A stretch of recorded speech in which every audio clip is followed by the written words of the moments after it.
तो जो 11 साइंस में चैप्टर 5 लेक्चर 12 तो आज टॉपिक आप लो एक बिंदुगामी बळो અને કણ અથવા તો પદાર્થનું સંતુલન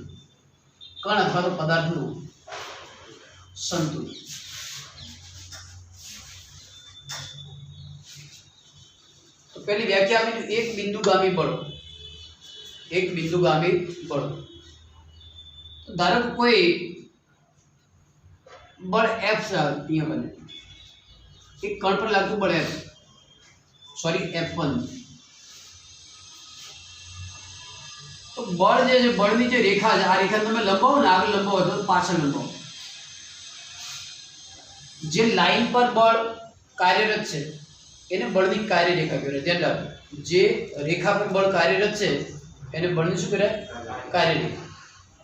आ बळनी इफेक्ट अहींया जोवा मळशे नहीं पण आ रेखा पर आपणे जोवा मळशे એટલે બળની કાર્યરેખા એવું કહેવાય। તો જે બળની કાર્યરેખા એક જ બિંદુમાંથી પસાર થતી હોય કેવા બિંદુમાંથી એક જ બિંદુ तो आवा बल तो क्या बल कह एक बिंदुगामी बल। धारो बीजू F2 बल अहींया लागे ए बळनी कार्यरेखा पण અહીંથી પાસ થાય એ જ બિંદુમાંથી પાસ થાય। धारो के F3 अहींया लागे ए बळनी कार्यरेखा पण ત્યાંથી જ પાસ થાય। F4 अहींया लागे એની કાર્યરેખા પણ ત્યાંથી જ પાસ થાય। तो जे बळनी कार्यरेखा एक ज बिंदुમાંથી પસાર થતી હોય जे बळोनी कार्यरेखा एक ज बिंदुमांथी पसार थती होय आवा बळने शुं कहेवाय एक बिंदुगामी बळ। जे बळोनी कार्यरेखा एक ज बिंदुमांथी पसार थती होय एक ज बिंदुमांथी पसार थती होय तेवा बळोने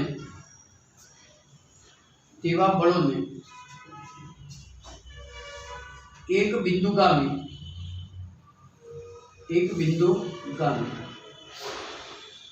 बळो कहे छे। ख्याल आवे वस्तु जे वारंवार आपणे टाइम वेस्ट करता नथी। हवे वात आवी संतुलननी।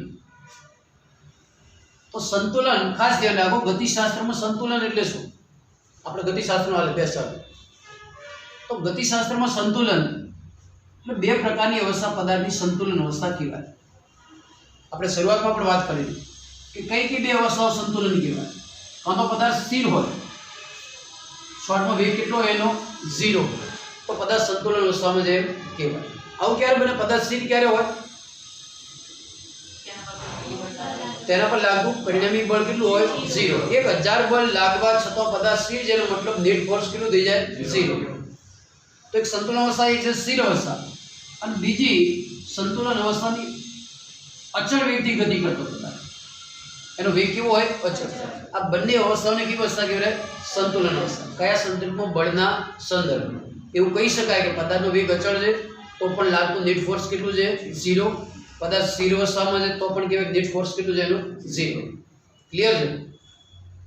तो आपणे उल्टो अभ्यास करવાનો पदार्थ संतुलन अवस्था में बधा बळनो सरवाळो કેટલો લઈ શકો તમે 0 લઈ શકો। तो कणना संतुलन माटे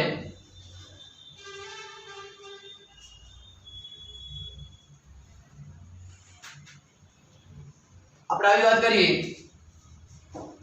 કે એક પદાર્થ પર अथवा एक कण पर बे बळो लागे बे बळो F1 અને F2 लागे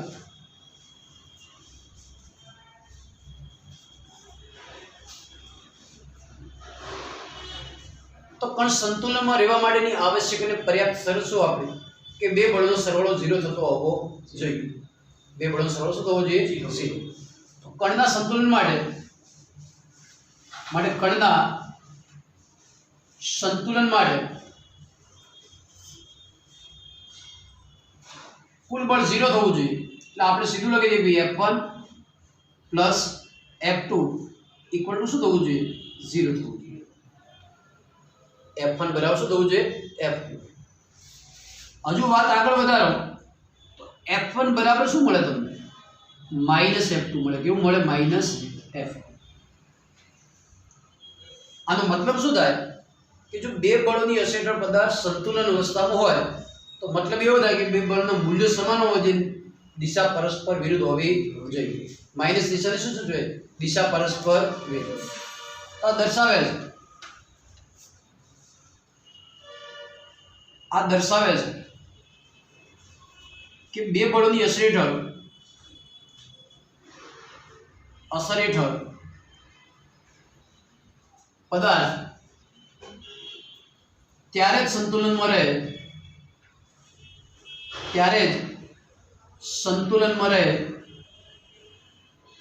કે બંને બળોના મૂલ્યો સમાન અને દિશા પરસ્પર વિરુદ્ધ હોવી જોઈએ દિશા પરસ્પર કેવી હોવી જોઈએ વિરુદ્ધ હોવી જોઈએ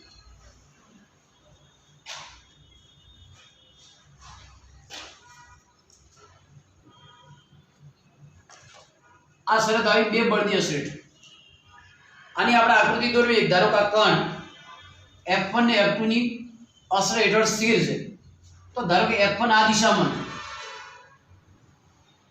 ધારો કે એનું મૂલ્ય કેટલા ન્યૂટન છે ધારો કે આપણે કેટલા ન્યૂટન 4 તો f2 કઈ દિશામાં તદ્દન વિરુદ્ધ દિશા તો f2 આ દિશામાં હોય f2 આ દિશામાં ફરજિયાત એનું મૂલ્ય કેટલા ન્યૂટન થવું જોઈએ 4 તો એકબીજાની અસર શું થઈ જશે ના ક્લિયર છે એકબીજાની અસર ના જો અહીંયા બરાબરની નિશાની એટલે બેનો મૂલ્ય તો કેવા હશે સમાન ઋણ નિશાની શું સૂચવે દિશા તદ્દન વિરુદ્ધ હશે આપણે કેટલા બળની અસર હેઠળ લીધી વાત બે બળ ધારો પદાર્થ પર ત્રણ બળ લાગે f1 f2 ને f3 ની અસર હેઠળ ત્રણ બળની અસર હેઠળ ધારો કે પદાર્થ સંતુલનમાં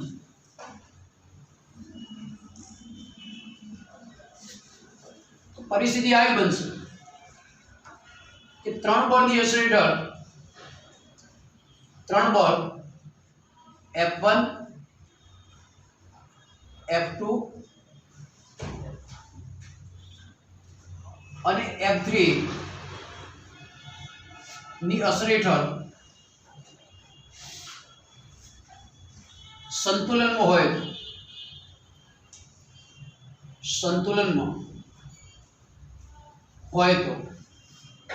તો પહેલી તો આપણી કન્ડિશન એ છે કે કુલ બળ કેટલું થવું જોઈએ 0 શોર્ટમાં બધા જ બળનો સદિશ સરવાળો 0 સરવાળો નહીં પણ કેવો સરવાળો સદિશ ચલો f1 plus f2 plus f3 બરાબર 0 બરાબર શું થઈ જાય 0 હવે અહીંયા કોઈ બે બળ આ બાજુ રાખો ત્રીજું બળ પેલી બાજુ લઈ આવું થઈ જાય તમે જો f1 પ્લસ f2 બરાબર શું થઈ જાય માઈનસ f3 એક ઓપ્શન આવ્યો બીજો ઓપ્શન આવો થાય f1 પ્લસ f2 બરાબર શું થઈ જાય સોરી f1 પ્લસ f3 બરાબર શું થઈ જાય માઈનસ f2 ત્રીજો ઓપ્શન શું થાય f2 પ્લસ f3 બરાબર માઈનસ f3 હવે આપણી પાસે ત્રણ ઓપ્શન છે અને ત્રણેય ઓપ્શન આપણે વાંચતા આવડતું હોવું જોઈએ આનો મતલબ એવો થાય કે f1 ને f2 ના સરવાળાનું મૂલ્ય બે બળોના સરવાળાનું મૂલ્ય ત્રીજા બળના મૂલ્ય જેટલું તેના કરતા કઈ દિશામાં છે વિરુદ્ધ દિશા એટલે સીધું કેવું કહી શકાય કે આ ત્રણ બળોનો સરવાળો 0 થાય આમાંથી કોઈ પણ બે બળોનો સરવાળાનું મૂલ્ય ત્રીજા બળના મૂલ્ય જેટલું તેના કરતા વિરુદ્ધ દિશામાં હોવું જોઈએ પ્રોબ્લેમ છે પાછો બરાબર કોઈ પણ બે બળોના સરવાળાનું મૂલ્ય ત્રીજા બળના મૂલ્ય જેટલું તેના કરતા તદ્દન વિરુદ્ધ દિશામાં હોવું જોઈએ તો અહીંયા સાઈડમાં આવું લખી શકાય કે આમ ત્રણ બળોની અસર હેઠળ પદાર્થ तो ज संतुलन में रहे, तो ज संतुलन में रहे कि कोई पण बे बळोनो सरवाळाનું મૂલ્ય ત્રીજા બળના મૂલ્ય જેટલું તેના કરતા કઈ દિશામાં હોવું જોઈએ? વિરુદ્ધ દિશામાં હોવું જોઈએ. કોઈ પણ બે લેશો એના સિવાયનું ત્રીજું એક દિશામાં છે, વિરુદ્ધ દિશામાં. સંતુલનમાં રહે કે કોઈ પણ બે બળોનો સરવાળો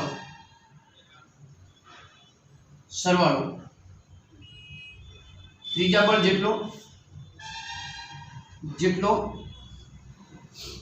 અને તેનાથી વિરુદ્ધ દિશામાં હોવો જોઈએ. વિરુદ્ધ દિશામાં હોવો જોઈએ.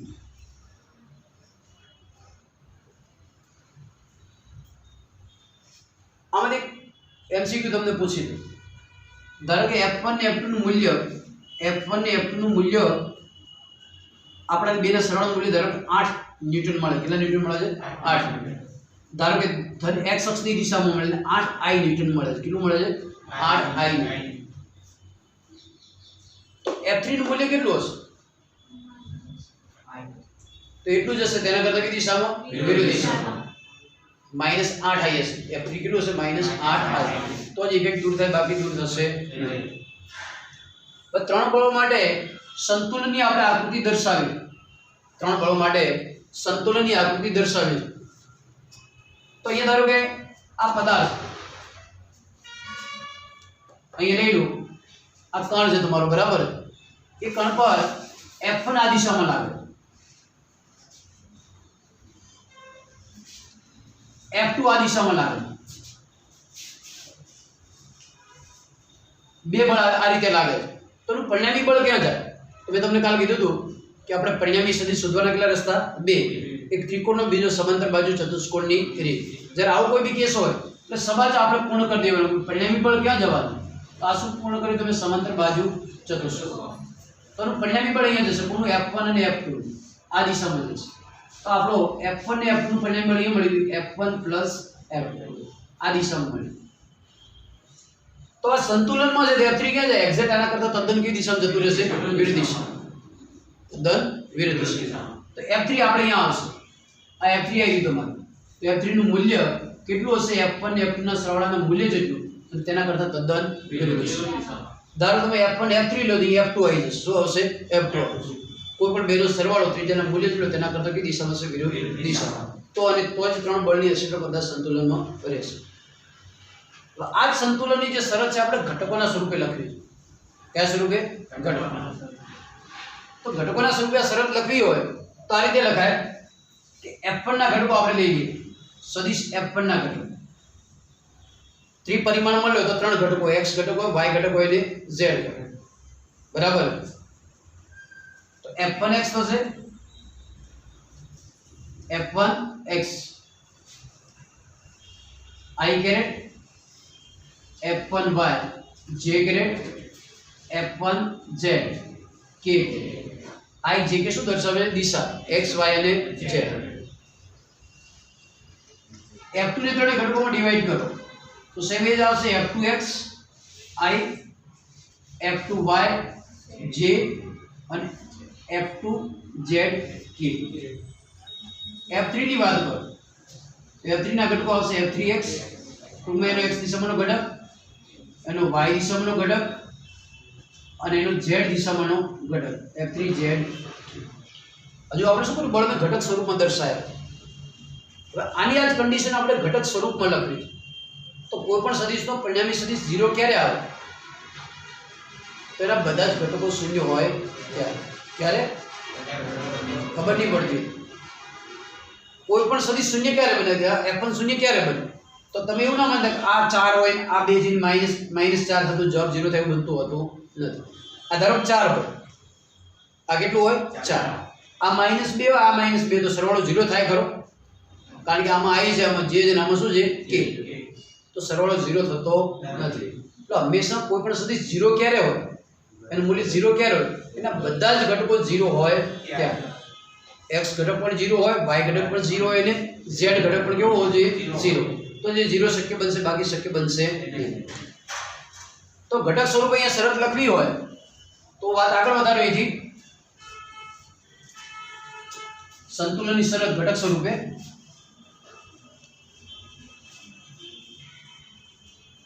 તો ઘટક સ્વરૂપે લખો એના પહેલા કુલ બળ આપણું કેટલું, તો કુલ બળ આપણે દર્શાવના કે F બરાબર F1 plus F2 plus F3 પદાર્થ સંતુલનમાં છે, જવાબ કેટલો થઈ જશે 0. કેટલો થઈ જશે 0. એટલે આને શોર્ટમાં આ રીતે પણ લખાય કે જવાબ 0 થતો હોય ને તો સિગ્મા F 0 થઈ જાય. સિગ્મા એટલે તમને ખ્યાલ હોય 11માં હોય કે બધા જ બળોનો સદિશ સરવાળો 0 થતો હોવો જોઈએ. સિગ્મા F 0 નો મતલબ બધા જ બળોનો સદિશ સરવાળો 0. આ જ વસ્તુ ઘટક સ્વરૂપે લખવી હોય તો જે બળ F છે, બળ F નો x ઘટક કેટલો થાય તમને ખબર પડી જોઈએ. તો બળ F નો x ઘટક કેટલો થાય, બધા જ બળોના x ઘટકોનો સરવાળો. y ઘટક કેટલો, બધા જ બળોના y ઘટકોનો સરવાળો. અને z ઘટક બધા જ z ઘટકોનો સરવાળો. તો શરત ઘટક સ્વરૂપે આપણે લખવી હોય તો ઘટક સ્વરૂપે x ઘટક બળનો, આ બળનો x ઘટક, x ઘટક કેટલો થાય F1x plus F2x plus F3x. Net ફોર્સનો x ઘટક કેટલો, બધા જ બળોના x ઘટકોનો સરવાળો. શોર્ટમાં સરવાળો i વાળાનો થાય, j વાળાનો થાય ને k વાળાનો. i પ્લસ j નો સરવાળો આપણે મળતો હોતો નથી. ચલો ઘટક સ્વરૂપે પદાર્થ સંતુલનમાં છે ને આ જવાબ કેટલો થઈ જાય તમારો 0. બધા જ બળોના x ઘટકોનો સરવાળો કેટલો થઈ જાય 0. ક્યારેક સંતુલનમાં હોય ત્યારે. ચલો બધા જ બળોના y ઘટકોનો સરવાળો, બળનો y ઘટક લઈને આપણે શું કહી દીધો F1y plus F2y plus F3y કેટલું થતું હોવું જોઈએ 0. એ જ રીતે પરિણામી બળનો z ઘટક F1z plus F2z plus F3z આ સરવાળો કેટલો થઈ જવો જોઈએ 0. તો સંતુલનની શરત કુલ બળ 0 અથવા ઘટક સ્વરૂપે દરેક ઘટકોનો સરવાળો 0 થતો હોવો જોઈએ. આને આપણે શોર્ટ ફોર્મમાં લખવું તો આવું લખવું પડે ભાઈ સિગ્મા fx 0 હોવો જોઈએ. સિગ્મા fx નો મતલબ બધા જ બળના x ઘટકોનો સરવાળો કેટલો હોવો જોઈએ 0. સેમ એ જ પ્રકારે સિગ્મા fy કેટલો થવો જોઈએ 0 અને સિગ્મા fz પણ શું થવું જોઈએ 0. તો સંતુલનની શરત ઘટક સ્વરૂપે તમને એમ થાય આવી માથાકૂટનો મતલબ શું, પણ જ્યારે તમારે કોઈ દાખલાનું સોલ્યુશન લાવવું કોઈ પણ પ્રશ્ન એમાં બે રાશિઓ અજ્ઞાત હોય, બે ચલ હોય, શોર્ટમાં જ્ઞાત હોય નહીં. તો જ્યારે બે ચલ આપણી પાસે અજ્ઞાત હોય તો મિનિમમ બે સમીકરણ હોવા જોઈએ. 10માં ભણી ગયા તમે ત્રિચળ સૂર્ય સમીકરણ. આવા સમીકરણો કોઈ ઉકેલ શકે નથી. 2x વત્તા 3y બરાબર 4 અહીંથી xy મળશે ખરા તમને? સિંગલ સમીકરણથી xy મળતા નથી. બીજું આ પ્રકારનું સમીકરણ તમારી પાસે હોવું જોઈએ તો જ તમે ગુણી ભાગી અને સરવાળો બાદબાકી કરીને xy શોધવા હોય તો શોધી શકો. સેમ એ જ પ્રકારે અહીં ધારો કે બે બળ અજ્ઞાત હોય, કેટલા બળ? બે બળ અજ્ઞાત હોય તો આપણે કેટલા સમીકરણ મેળવવા પડશે 2. ત્રણ રાશિઓ અજ્ઞાત હોય તો કેટલા સમીકરણ મેળવવા પડે 3. અને સમીકરણો આપણને એક જ રસ્તે શક્ય બને, બીજો કોઈ રસ્તો સમીકરણ બનાવવા માટે શક્ય હોતો નથી. અને પછી તમે સમીકરણ ઉકેલ મેળવી જે ખૂટતી કિંમત શોધવી હોય તો શોધી શકાય. ખ્યાલ આવે તમને? પણ તમને ખબર પડી જોઈએ કે બધા સંતુલનમાં તો બધા બળોનો x ઘટકોનો સરવાળો 0 લઈ લો, બધા બળોના y ઘટકોનો સરવાળો 0 લઈ લો, બધા બળોના z ઘટકો. એટલે તમને સીધું 3 સમીકરણ મળી જાય. 3 સમીકરણ પર તમે ઉકેલ મેળવવો હોય તો મેળવી શકો. આજે વાત હતી કણના સંતુલનની. દરેક જગ્યાએ ફરીને એક જ વાત આવે, નેટ ફોર્સ 0 થતું હોવું જોઈએ.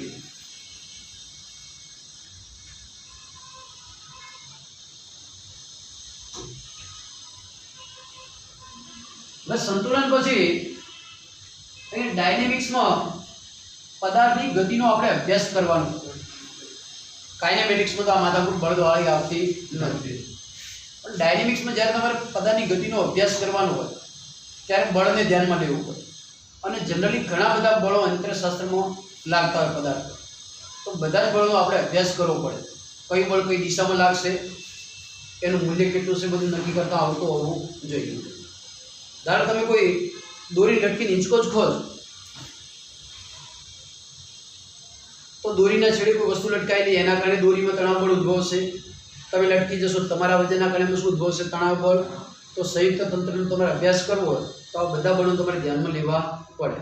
શોર્ટમાં કોઈ વસ્તુનો ગતિનો અભ્યાસ કરવો ડાયનેમિક્સ રીતે તો તેના પર લાગતા બધા જ બળો ધ્યાનમાં લેવા પડે. એટલે યંત્રશાસ્ત્રમાં આવતા બળોની થોડી ચર્ચા આપણે કરી લઈએ. યંત્રશાસ્ત્રમાં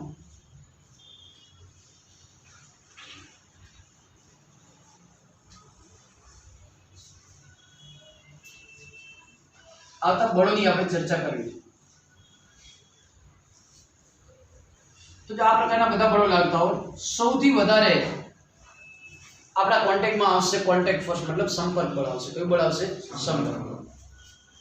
તો અહીંયા એક સંપર્ક બળ આપણા ધ્યાનમાં હોવું જોઈએ. સંપર્ક બળ ચર્ચા પછી આપણે વિગતે કરી. સંપર્ક બળની ચર્ચા હમણાં પાછળની સંપર્ક બળ. એના પછી ક્ષેત્ર બળ આવતું. ક્ષેત્ર બળ કે જે ક્ષેત્રના કારણે લાગતા હોય. ગુરુત્વાકર્ષી બળ છે, ચુંબકીય બળ છે અને વિદ્યુત બળ. આ બધા બળો કેવા છે? ક્ષેત્ર બળ. પણ આ પાઠમાં આપણે વિદ્યુત ચુંબકીય બળોની અસર આવશે નહીં. લાલિકો માથાકૂટ આવશે નહીં. પછી વાત આવશે પુનઃસ્થાપક બળ, રિસ્ટોરિંગ ફોર્સ. પુનઃસ્થાપક બળ. પુનઃસ્થાપક બળ હંમેશા પદાર્થના સ્થિતિસ્થાપકતાના ગુણધર્મના કારણે ઉદ્ભવે. શાના કારણે? સ્થિતિસ્થાપકતા. સ્થિતિસ્થાપકતાનો ગુણધર્મ એટલે પદાર્થનો પ્રયત્ન મૂળ સ્થિતિમાં જવું. કઈ સ્થિતિમાં? મૂળ સ્થિતિ. પદાર્થ તમે ડિસ્ટર્બ કરો, ધારો કે સ્પ્રિંગ છે, આપણે એ બહુ વધારે માહિતી નથી આપવાની, પણ સ્પ્રિંગ છે, નોર્મલ સ્પ્રિંગ સ્થિતિમાં સ્પ્રિંગ કુદાકુદ કરશે ખરી. ધારો કે સ્પ્રિંગને તમે દબાવશો, તમે સ્પ્રિંગને દબાવશો ને એટલે સ્પ્રિંગ તમારા પર શું કરશે? ધક્કો મારશે. કઈ દિશામાં? વિરુદ્ધ દિશામાં. અમુક સ્પ્રિંગ એવી તમારી તાકાત નથી એમ તમે દબાવી શકો. ધારો ગાડીનું જમ્પર એક પ્રકારની સ્પ્રિંગ છે, પણ એનું પુનઃસ્થાપક બળ એટલું બધું વધારે હોય તો એ સ્પ્રિંગનું સંકોચન તમે ખૂબ જ ઓછું કરી શકો. પણ દબાવવાથી અથવા તો બહાર તરફ ખેંચશો ને તો સ્પ્રિંગનું બળ કેટલું લાગશે? અંદર તરફ. અને અંદર તરફ દબાવશો સ્પ્રિંગનું બળ કેટલું લાગશે? બહાર. આ જે બળ છે એ બળને કેવું બળ કહેવાય? પુનઃસ્થાપક બળ. કેવું બળ કહેવાય? પુનઃસ્થાપક. પુનઃસ્થાપક પછી તણાવ બળની વાત કરો. Tension force. Tension force. તણાવ બળ ક્યારે આવશે? ધ્યાનમાં લેવાનું કે કોઈ દોરી છે, ધારો કે લટકાયેલી છે, એકલી દોરી છે, તો દોરી આમ તણાયેલી રહેશે ખરી? દોરી તણાયેલી રહેતી નથી. પણ દોરીના છેડે તમે કોઈ વજન લટકાવી, એમ વાળો પદાર્થ લટકાવી, કેટલો? એમ વાળો, તો પદાર્થનું વજન હંમેશા કઈ દિશામાં? અધો દિશામાં. તમને ખબર કે નથી? પદાર્થનું વજન કઈ દિશામાં? અધો દિશામાં. એમને દળ કહેવાય. અને વજન છે W બરાબર mg થાય. દળ ગુણ્યા પ્રવેગ. પ્રવેગ કયો આવશે? ગુરુત્વ પ્રવેગ. વારંવાર વજન બળની વાત આવશે એટલે હંમેશા વજન બળ અધો દિશામાં લાગે. કેટલું લાગે? W બરાબર mg. ધારો તમારું દળ 60 કિલોગ્રામ અને ગુરુત્વ પ્રવેગ 10 લઈ લો તો તમારું વજન 600 ન્યૂટન કહેવાય. તમારું દળ 600 ન્યૂટન કહેવાય નહીં. દળ કેટલા કિલોગ્રામ કહેવાય? 60 કિલોગ્રામ. અને વજન કેટલું કહેવાય? 600 ન્યૂટન. તો અહીંયા વજન બળ હંમેશા કોઈ પણ પદાર્થ પર અધો દિશામાં જ લાગશે, નીચે તરફ જ લાગશે. પદાર્થ આમ રાખો તો એ નીચે તરફ, આમ રાખો તો પણ કઈ તરફ? નીચે તરફ. 300 રાખો તો પણ વજન બળની દિશા તો બદલાશે નહીં. આ પેજ તમે આમ સીધી રાખો ને તો વજન બળ અધો દિશામાં, આમ રાખો તો પણ વજન બળ કઈ દિશામાં? અધો દિશા. બરાબર. તો વજન બળ mg અધો દિશામાં લાગશે. વજન બળ લાગશે એટલે દોરી શું થશે? ખેંચાણ. અને એના કારણે દોરીમાં જે ઉદ્ભવે એને તણાવ બળ T કહેવાય. શું કહેવાય? તણાવ બળ T. તો તણાવ બળ આપણે જ્યારે ધ્યાનમાં લેવાનું હોય તો દોરી આવે તો તણાવ બળ આપણે ધ્યાનમાં લેવું પડશે. જ્યાં સુધી દોરી ન બદલાય ત્યાં સુધી તણાવ બળ બદલાતું નથી. ખબર નહીં પડી વાત?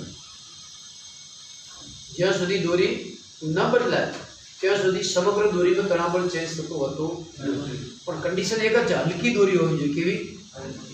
ટૂંકમાં વજન રહિત દોરી હોવી જોઈએ. તમને અહીંયા આ દોરીની વાત કરું કે એ તણાવ બળ કયા કિસ્સામાં બદલાઈ શકે. પણ આપણા આખા પાઠમાં હલકી એટલે વજન રહિત દોરીને કોઈ વજન છે નહીં એ જ લેવાનું.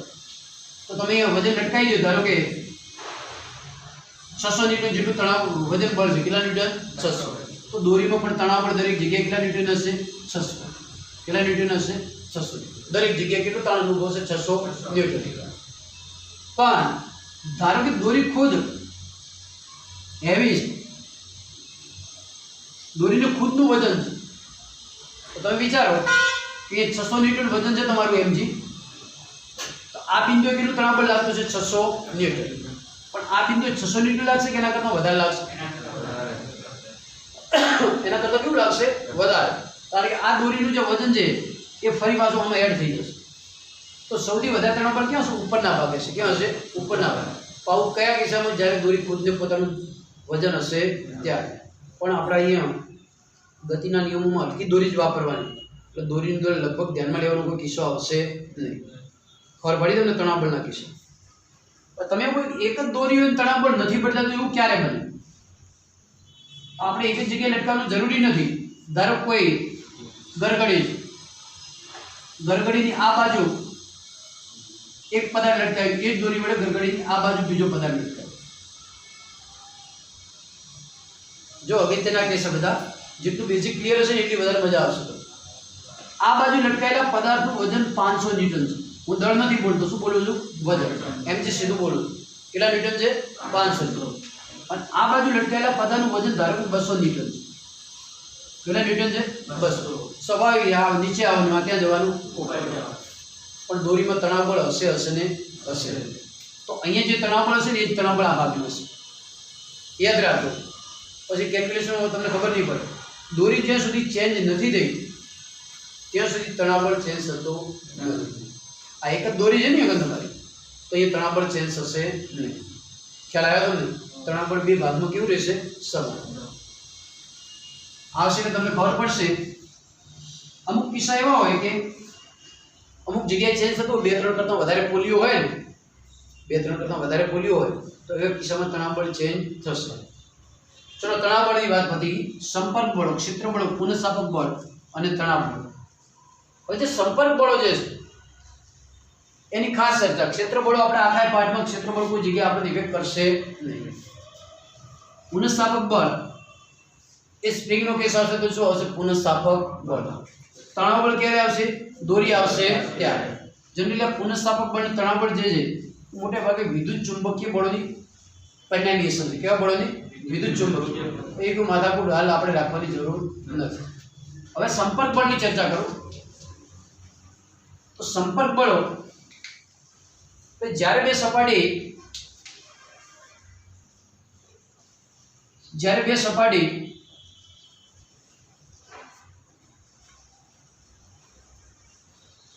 એકબીજાના સંપર્કમાં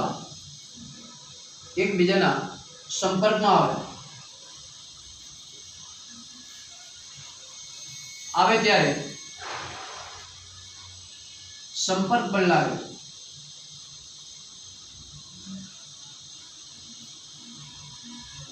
ધારો કે અહીંયા કોઈ વસ્તુથી હાથ આટલો દૂર હશે, એકબીજાના કોન્ટેક્ટમાં હશે તો કોન્ટેક્ટ ફોર્સ લાગતો હતો નથી. પણ જ્યારે બે સપાટી એકબીજાના સંપર્કમાં આવે ત્યારે એકબીજાને શું કરે છે? બળ લગાડશે. તો સંપર્ક બળના બે ઘટકો છે. સંપર્ક બળના બે ઘટકો છે.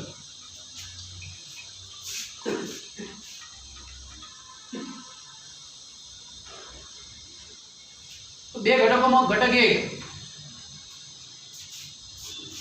સંપર્ક સપાટીને લંબ ઘટક. સપાટીને લંબ ઘટક.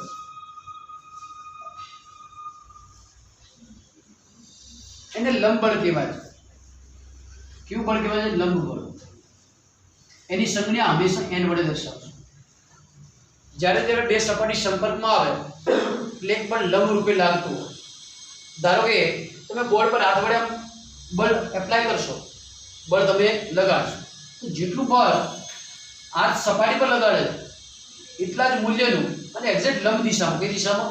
લંબ દિશામાં જે બળ લાગે છે એને કેવું બળ કહેવાય? લંબ. ધારો કે આ ટેબલ પર ઊભો થઈ ગયો તો ટેબલ પર મારું વજન બળ mg લાગશે, તો એટલું ટેબલ કઈ દિશામાં? લંબ દિશામાં, સપાટીને લંબ. હંમેશા n ની દિશા કેવી હશે? તો સપાટીને લંબ જ હશે. જ્યારે આકૃતિમાં બળો દર્શાવવાના હશે ને ત્યારે આપણે પ્રોબ્લેમ ન થાય. એટલે ખાસ લંબની દિશા ક્યાં હોય? તો સપાટીને લંબ. બીજું સપાટીને સમાંતર ઘટક. સંપર્ક બળનો બીજો ઘટક સપાટીને સમાંતર, સપાટીને સમાંતર ઘટક, એ ઘટકને ઘર્ષણ બળ કહેવાય.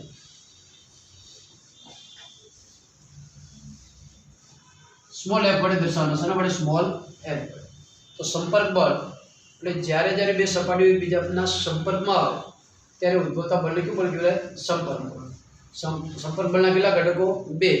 સપાટીને લંબ ઘટક જેને હંમેશા શું કહેવાનું? લંબ બળ n. અને સપાટીને સમાંતર જે ઘટકો એને શું કહેશો? ઘર્ષણ બળ. અંતે આ બંને બળો કેવા બળો? સંપર્ક બળ. ધારો સાઈડમાં એક આકૃતિ આપણે બનાવીએ કે આ બ્લોક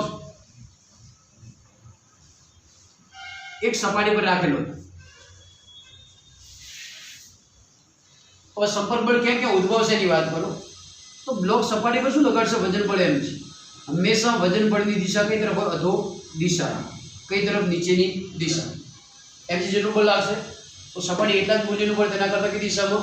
વિરુદ્ધ દિશા. તો વિરુદ્ધ દિશામાં તમે વિચારશો તો લંબ બળ આ સપાટીને લંબ દિશામાં જ જવાનું, લંબ બળ એક્ઝેક્ટ ઉપર આવશે અને અહીંયા આપણું કયું બળ આવશે? લંબ બળ n.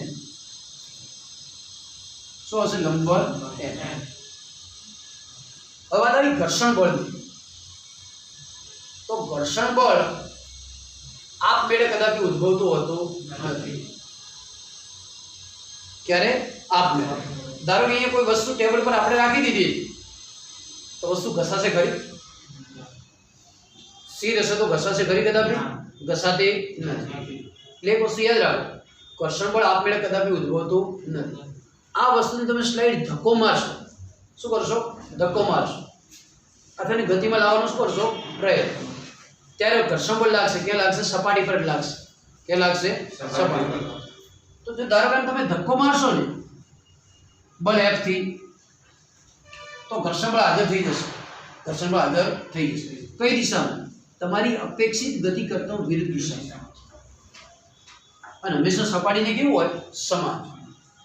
આ બળ સપાટીને હંમેશા સમાન. કઈ દિશામાં હોય? અપેક્ષિત ગતિ કરતા વિરુદ્ધ દિશા. અપેક્ષિત ધક્કો તમે આમ મારો છો તો તમારી અપેક્ષિત ગતિ આ દિશામાં છે, તો ઘર્ષણ બળ તેના કરતા કઈ દિશામાં છે? વિરુદ્ધ દિશા. ધારો હાથ આમ ઘસો છો તો તમારી ગતિ કઈ તરફ? નીચે તરફ. તો ઘર્ષણ બળ કઈ તરફ? ઉપર તરફ. એ જ હાથને ઉપર તરફ લઈ જતો ઘર્ષણ બળ કઈ તરફ જતું? નીચે તરફ. તો હંમેશા ઘર્ષણ બળની દિશા અપેક્ષિત ગતિ કરતા વિરુદ્ધ દિશામાં, અને સપાટીને હંમેશા કેવું હોય? સમાન. આ બળ સપાટી કેવું થઈ ગયું? સમાન. લંબ બળ હંમેશા સપાટીને લંબ. આ બંને બળો શું? સંપર્ક બળના બે ઘટકો. સંપર્ક બળના બે ઘટકો. તો આપણે ઘર્ષણ બળના ત્રણ પ્રકારની ચર્ચા કરી. ઘર્ષણ બળના ત્રણ પ્રકાર.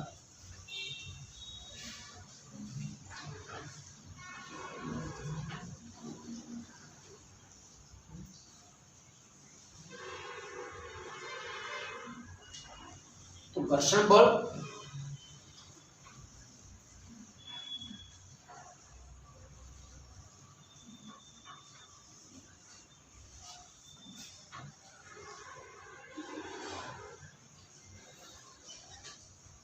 ઘર્ષણ બળ અવાથી એમાં સ્થિત ઘર્ષણ બળ, સ્થિત ઘર્ષણ બળ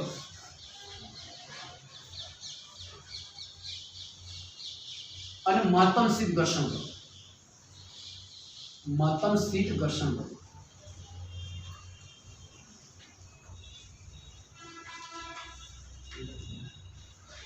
તો ઘર્ષણ બળની પહેલી વ્યાખ્યા આપી દીધી. ઘર્ષણ બળ કોને કહેવાય અથવા ઘર્ષણ બળ ક્યારે ઉદ્ભવે?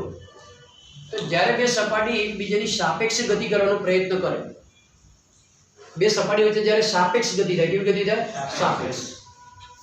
તો ઘર્ષણ બળ ઉદ્ભવે. સાપેક્ષ ગતિ કોને કહેવાય? ચલો આ બે હાથ આમ ગતિ કરે, ઘર્ષણ બળ લાગશે બે સપાટી વચ્ચે? કારણ કે બે સપાટી વચ્ચે કોઈ સાપેક્ષ ગતિ થતી નથી. એક સપાટી સ્થિર હોય અને બીજી સપાટી ગતિ કરે, અથવા પહેલી સ્થિર હોય બીજી ગતિ કરે, અથવા બે આમ ગતિ કરતી હોય. પણ કેવી ગતિ થતી હોય? બે સપાટી વચ્ચે સાપેક્ષ ગતિ થતી હોય તો અને તો જ ઘર્ષણ બળ ઉદ્ભવે, બાકી ઘર્ષણ બળ ઉદ્ભવતું નથી. તો ઘર્ષણ બળ લખવું આવું લખાશે કે જ્યારે બે સપાટી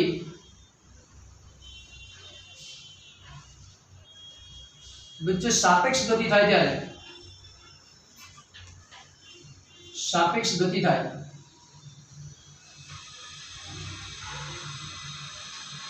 अथवा तो कौश में लगू गति करवानो प्रयत्न करे,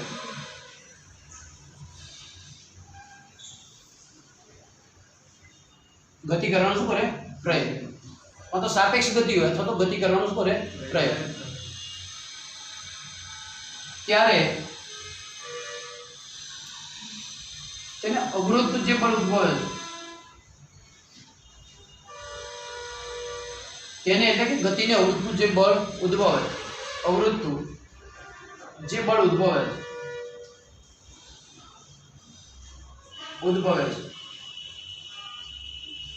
तेने घर्षण बल कहे छे।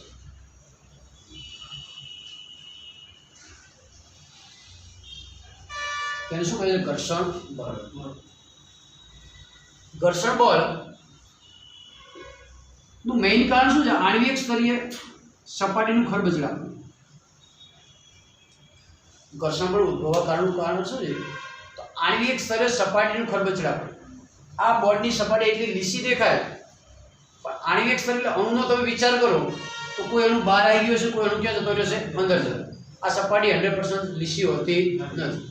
તો ઘર્ષણ બળ ઉદ્ભવવાનું કારણ શું છે? આણ્વિક સ્તરે સપાટીનું ખરબચડાપણું। અને પાવરફુલ તમે માઇક્રોસ્કોપની મદદથી જુઓ તો આ જ બોર્ડની અંદર કોઈ જગ્યાએ નાનો ખાડો દેખાય, કોઈ જગ્યાએ શું દેખાશે? ટેકરો દેખાય। બધા જ અણુ એક્ઝેક્ટ સીધી રેખામાં ગોઠવાયેલા હશે નહીં।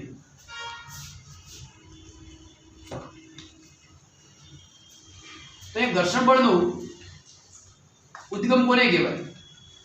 તો ઘર્ષણ બળનું ઉદ્ગમ આણ્વિક સ્તરે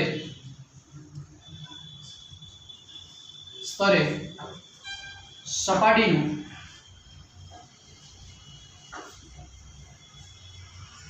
ખરબચડાપણું। એમાં એવું બનતું હોય કે કોઈ સપાટી આપણે લીસી દેખાતી હોય પણ આવી ઉપસેલી હોય, કોઈ જગ્યાએ ખાડો, એના પર બીજી આવી લીસી સપાટી આપણે માનતા પણ એને સરકાવવાનો પ્રયત્ન કરો તો એકનો ખાડો બીજાનો ટેકરો એકબીજામાં શું થઈ જશે? સમાઈ જશે અને ગતિનો શું કરશે? વિરોધ। અને આજે ભરાઈ જવાની જે ઘટના છે કોલ્ડ વેલ્ડિંગ કહેવાય। શું વેલ્ડિંગ કહેવાય? Cold welding. બરાબર। તો નેક્સ્ટ લેક્ચરમાં આપણે આ વાત આગળ વધારવાની સ્થિત ઘર્ષણ બળ અને મહત્તમ સ્થિત ઘર્ષણ। હાલ પૂરતી વ્યાખ્યા શું આપી? ઘર્ષણ બળ એના કેટલા પ્રકાર છે? 3 પ્રકાર। સ્થિત ઘર્ષણ બળ, ગતિક ઘર્ષણ બળ અને રોલિંગ ઘર્ષણ બળ।